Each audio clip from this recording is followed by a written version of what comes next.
Jadi ke depan kita akan fokus memastikan kebijakan fiskal berjalan dengan baik sehingga pertumbuhan kita semakin cepat.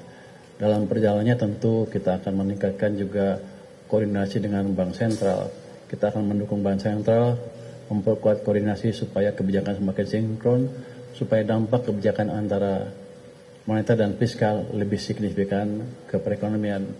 Dan tentunya kalau kebijakannya udah menyatu seperti itu, sinergi penuh, itu harusnya akan mengembalikan kepercayaan pasar ke nilai tukar rupiah, sehingga rupiah akan meningkat secara signifikan, tidak akan melemah lagi ke level yang lebih tinggi dari sekarang.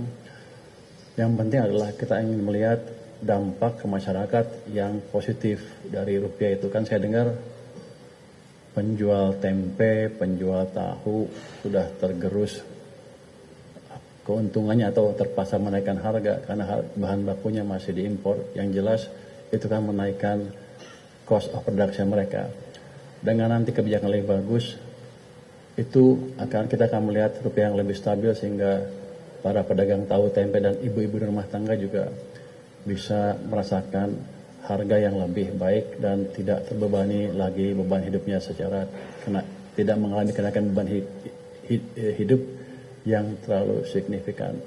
Jadi sinkronisasi kebijakan ini amat baik sekali untuk ekonomi kita di level makro maupun di level mikro ke depannya. Demikian, wassalamualaikum warahmatullahi wabarakatuh.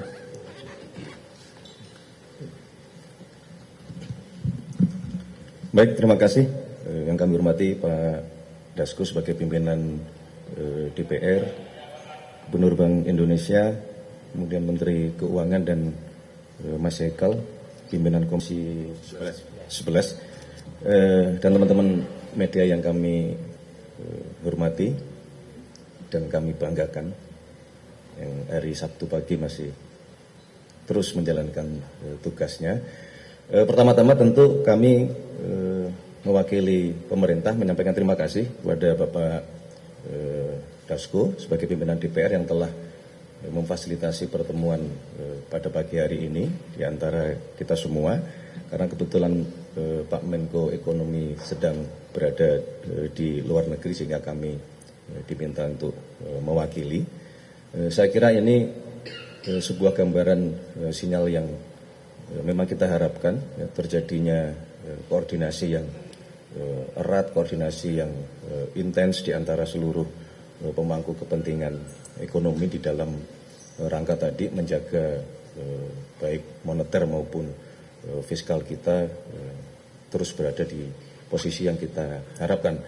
Dalam situasi hari ini menuntut kerjasama di antara kita semua, kebijakan-kebijakan harus saling mendukung, saling memperkuat satu sama lain, baik dari sisi ekonomi makro di moneter yang di bawah Gubernur Bank Indonesia maupun di sisi fiskal yang dikendalikan oleh Menteri Keuangan yang kemarin dilaporkan dari angka-angka indikator menunjukkan bahwa sesungguhnya fundamental ekonomi kita memang cukup kuat, tetapi kami juga merasa bahwa pemerintah harus terus mendorong program-program yang itu dapat meningkatkan pertumbuhan sektor ekonomi real untuk bisa dipercepat, terutama program-program di bidang pangan, program-program di bidang energi, kemudian program-program di bidang perikanan, dan termasuk industrialisasi dan hilirisasi. Jadi saya kira itu yang dapat kami sampaikan. Sekali lagi terima kasih Pak Dasko. Ke depan semoga kita harus tetap optimis untuk menjalankan tugas dan fungsi kita masing-masing dalam rangka bersama-sama menjaga ekonomi kita tetap kuat, tetap tumbuh dan berkenaan dengan masalah nilai tukar supaya bisa segera kembali seperti yang kita harapkan. Demikian, terima kasih Pak Dasko, terima kasih Pak Ferry, Pak Purbaya dan Mas Hekal. Terima kasih. Baik, teman-teman media, terima kasih. Terima kasih.